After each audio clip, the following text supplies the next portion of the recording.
이스라엘 백성이 출애굽한 지 한 달이 지났을 때 큰 문제가 생겼습니다. 엄청난 문제가 생겼어요. 애굽에서 가지고 나온 양식이 다 떨어진 것입니다.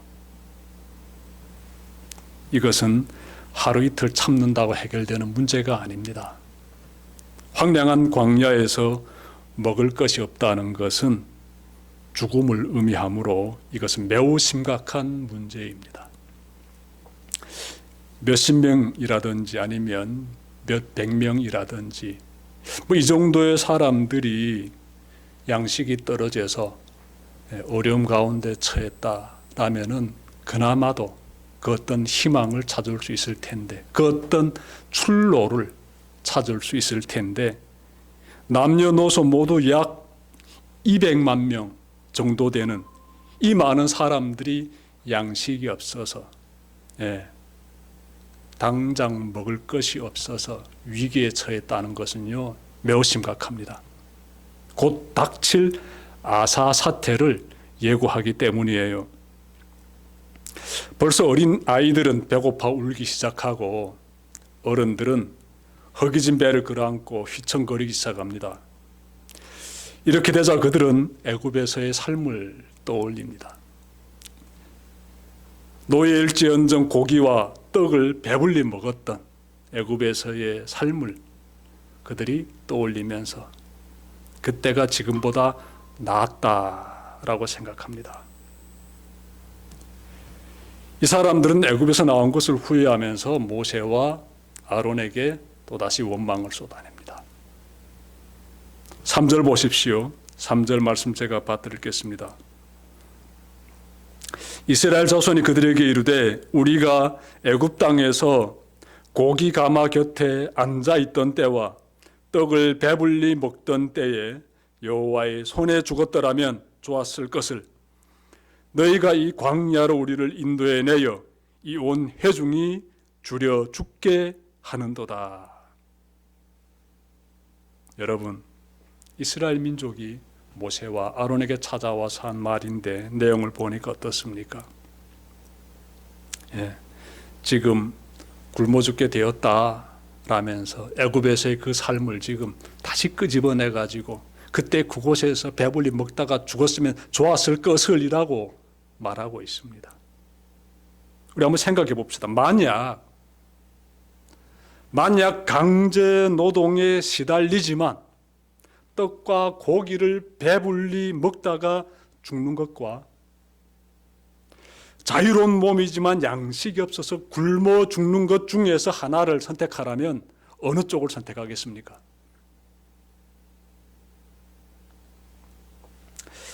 굶어 죽는 고통, 이것이 워낙 끔찍해서 그래서 배불리 먹다가 죽는 그쪽을 선택할 수 있습니다. 비록 종살이 하지만 배불리 먹다가 하나님의 손에 의해서 죽임을 당하는 것이 더 나을 수 있겠다라는 선택을 충분히 할 수가 있습니다. 워낙 굶주림의 고통이 심하기 때문에 그렇지요. 이스라엘 민족의 태도가 어느 정도 이해는 됩니다. 저는 굶주림의 고통을 겪어봤기 때문에 정말 그 고통이 얼마나 심각한지 좀 알기 때문에 이들이 이런 말 하는 것을 어느 정도는 이해가 됩니다. 하지만 아무리 그래도 출애굽을 후회하는 것은 그것은 바람직하지 않는 모습이에요.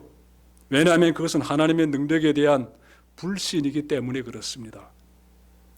홍해 사건에서도 하나님을 불신하더니 식량 문제가 터지자 또다시 하나님을 불신하는 것은 이것은 바람직하지 못합니다.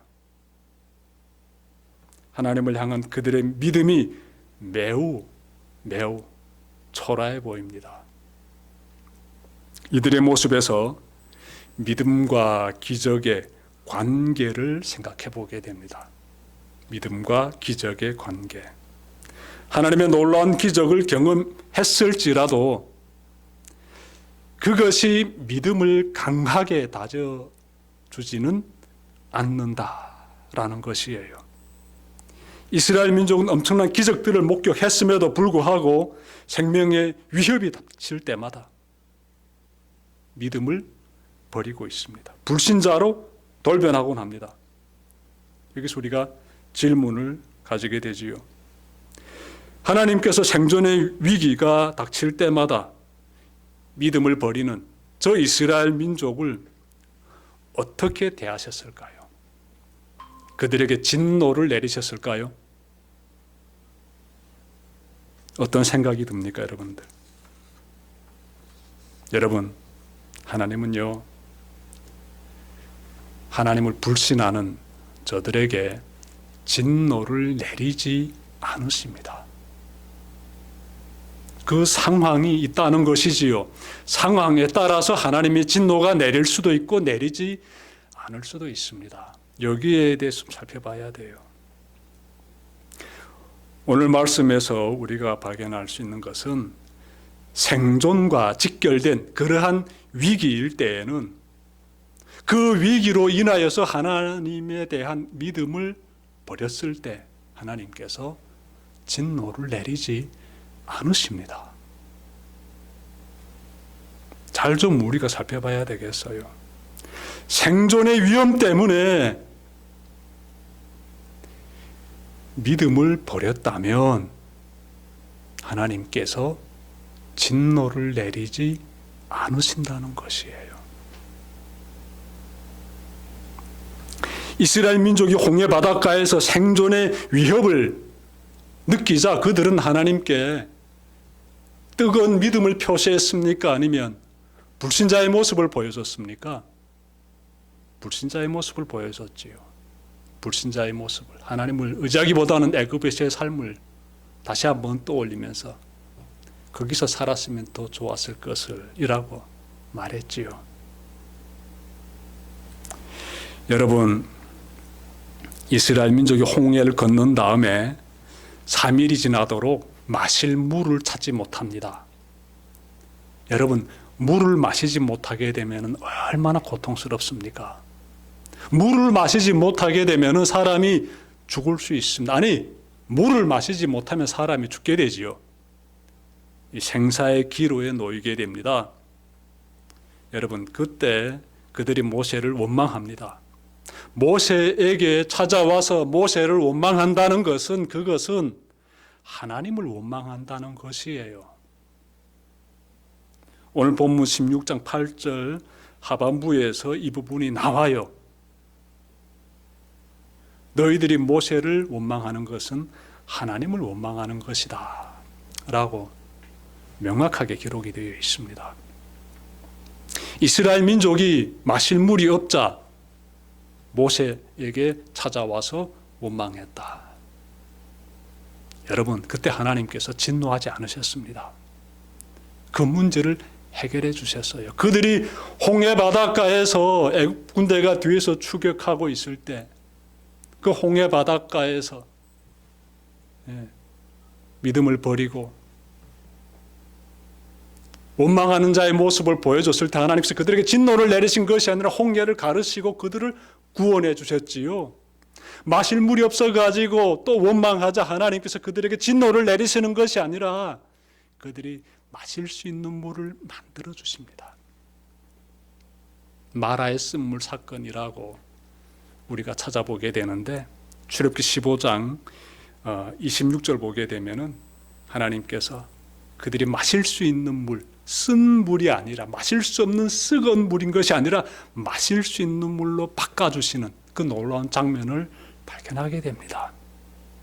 이번에도 마찬가지예요. 이스라엘 민족이 먹을 것이 없어가지고 양식이 다 떨어져가지고 애굽에서 나온 지 한 달 되니까 양식이 다 떨어져가지고 이제는 굶어 죽게 되었을 때 그 황량한 광야에서 양식이 떨어지게 되면은 어떻게 됩니까? 그 광야에서 양식이 없게 되면 어떻게 됩니까? 그 200만 명 정도 되는 이 사람들이 다 굶어 죽게 되죠.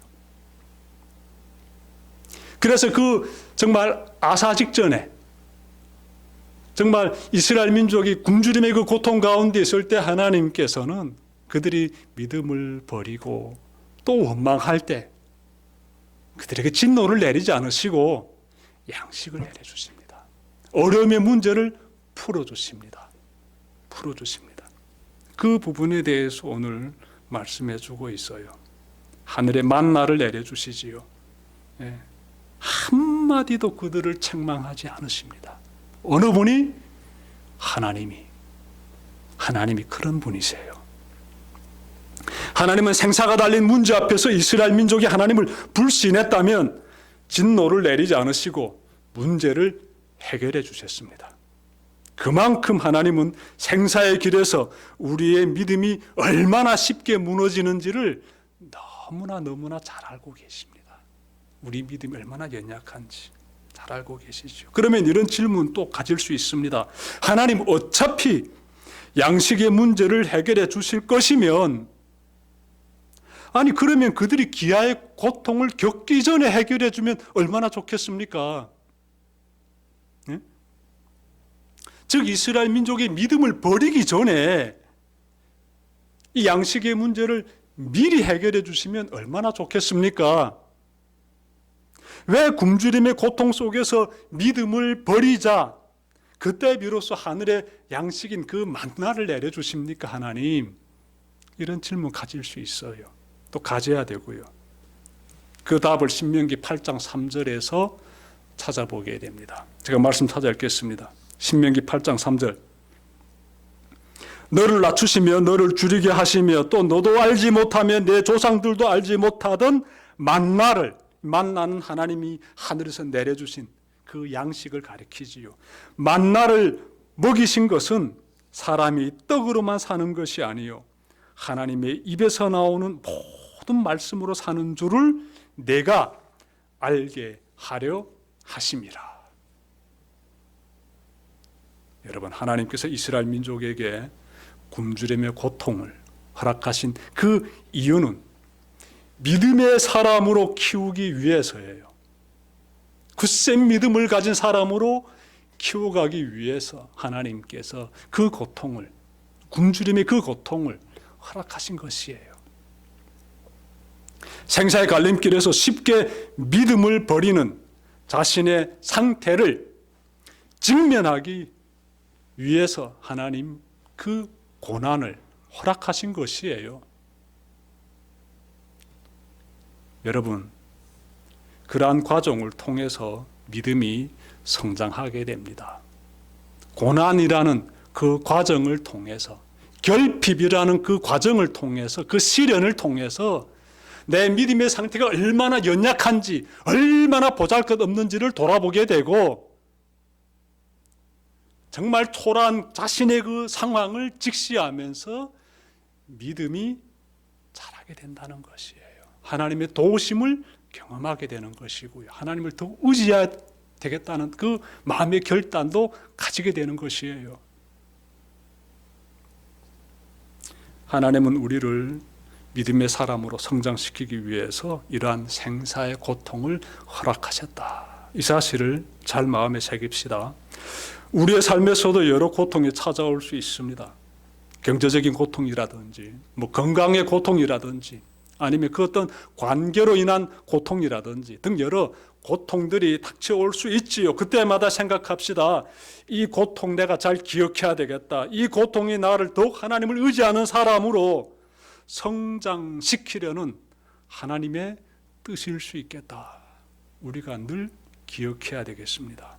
힘든 시련 닥칠 때마다 그 시련 뒤에 우리의 믿음을 더 굳세게 성장시키려는 하나님이 계심을 꼭 잊지 마시길 바랍니다. 자, 그러면 하나님의 진노는 어느 때 임할까요? 생사의 기로에서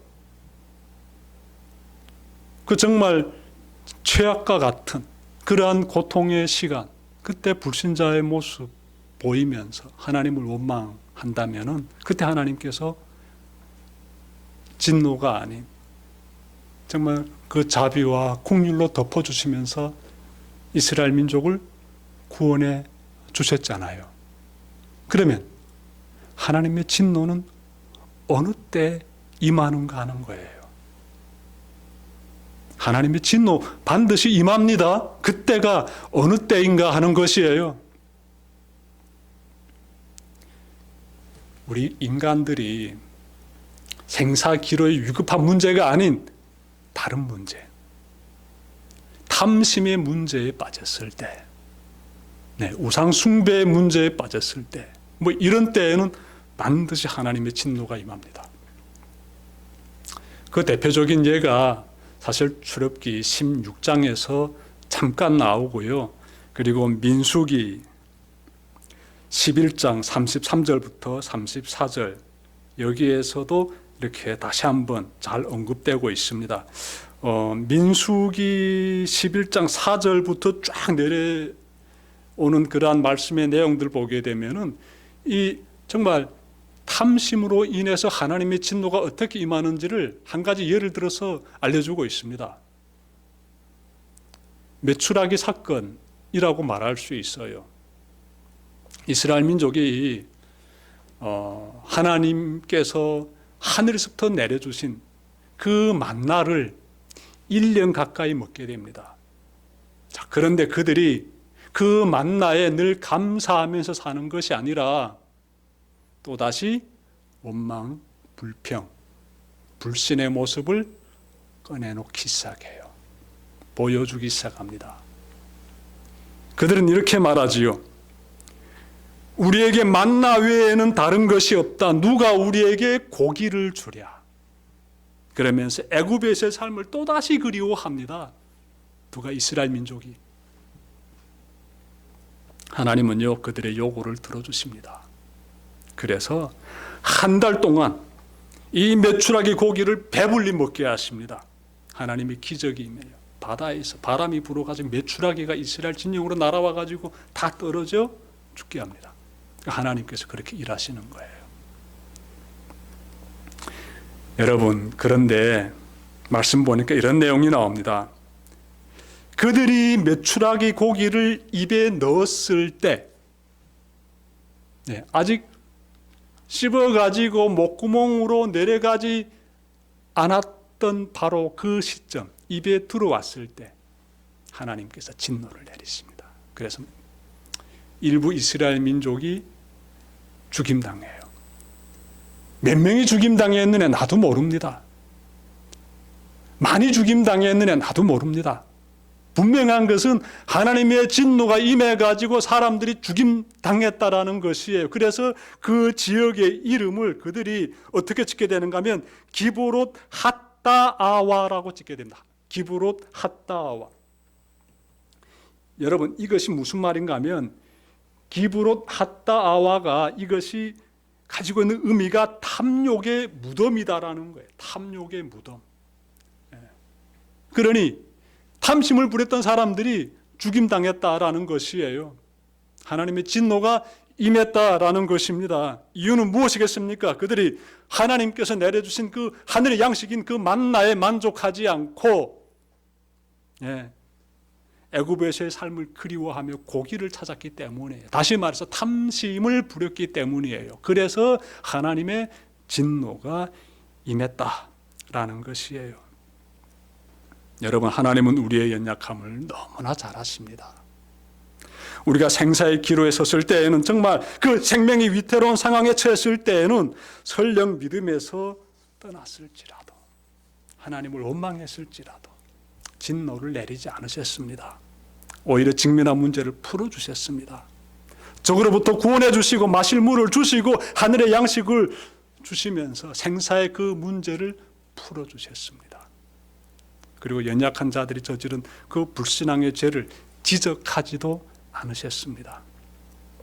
대신 우리를 말씀으로 붙잡고 말씀을 따라 사는 그 믿음의 그 길로 인도하셨습니다. 그런데 우리가 하나님을 믿는다고 하면서 탐심을 추구할 때 하나님은 진노를 내리십니다. 진노. 이스라엘 민족에게 진노를 내리셨듯이 우리에게도 하나님은 진노를 내리십니다. 여러분이 가지고 있는 재물을 거두신다든지, 여러분의 건강을 치신다든지, 정서적 고독 속으로 몰아 넣으신다든지, 하나님의 방법으로, 하나님의 채찍이 임하게 됩니다. 그 하나님의 진노를 내 삶에서 경험할 때 여러분 속히 나의 죄를 살펴보고 하나님께 나와 엎드려 꼭 회개하시길 바랍니다. 하나님께서 그렇게 해라고 치시는 거예요. 이스라엘 민족을 치셨듯이 우리들도 치십니다. 그러니 정말 우리가 하나님 앞에서 이 채찍을 맞는 삶이 아닌 믿음을 지켜가면서 하나님과 동행하는 삶을 살아야지요. 자, 끝으로 전할 말씀이 있습니다. 하나님의 시험에 대해서 좀 찾아봅시다. 4절과 5절에서 하나님께서 모세에게 이렇게 말씀하십니다. 보라, 내가 너희를 위하여 하늘에서 양식을 비같이 내리리니 백성이 나가서 일용할 것을 날마다 거둘 것이라. 이같이 하여 그들이 내 율법을 준행하나 아니하나 내가 시험하리라. 여섯째 날에는 그들이 그 거둔 것을 준비할지니 날마다 거둔 것의 갑절이 되리라. 하나님께서는 이스라엘 민족이 직면한 생사의 문제를 해결해 주시면서 너희가 내 율법을 지키나 시험하겠다 이렇게 말씀하십니다. 여기서 말씀하고 있는 율법은 곧 주일 성수를 의미합니다. 안식일을 의미하고 있어요. 하나님과 함께하는 시간, 하나님을 경배 드리는 시간, 그 안식일의 시간, 주일 성수를 의미하고 있습니다. 한 주간의 닷새는 매 사람이 아침마다 나가서 매일의 그 양식, 즉 광야에 내린 그 만나를 거둬들입니다. 그리고 여섯째 날에는 평소의 2배를 거둬두리라 이렇게 하나님께서 말씀하셨어요. 그런데 이 만나라는 이 양식은요, 신비한 양식이에요. 하루가 지나면 상해가지고 먹을 수가 없습니다. 그런데 6번째 날에 나가서 거둬들인 그 양식은 2배가 되지요. 매일 나가서 한 사람이 대체로 한 사람이 이렇게 거둬들여야 되는 그 양식의 양이 있습니다. 말씀 보게 되면은 한 오멜씩 들여오라. 한 오멜씩 이 거둬가지고 각자의 장막으로 들여와도 된다. 수량이 나옵니다. 그런데 6번째 날에는 한 오멜의 2배라게 되면은 2오멜이 되겠습니다. 그러면 한 오멜이 대략 한 2kg 정도 되는데 6번째 날에는 나가서 4kg 정도를 이렇게 걷어가지고 오게 되지요. 이 진영 밖에 새벽이면 쫙 하늘의 양식들이 이슬처럼 쫙 펼쳐져 있거든요. 그걸 걷어가지고 오면 돼요. 그런데 그 6번째 날에 걷어가지고 들어온 그 양식은 상하지 않는다는 거예요. 여러분, 그러면 안식일 날, 즉 제7일에 이 이스라엘 민족이 각자의 장막에서 6번째 날에 들여왔던 그 양식을 먹게 되는데 그때 무엇을 경험하겠습니까?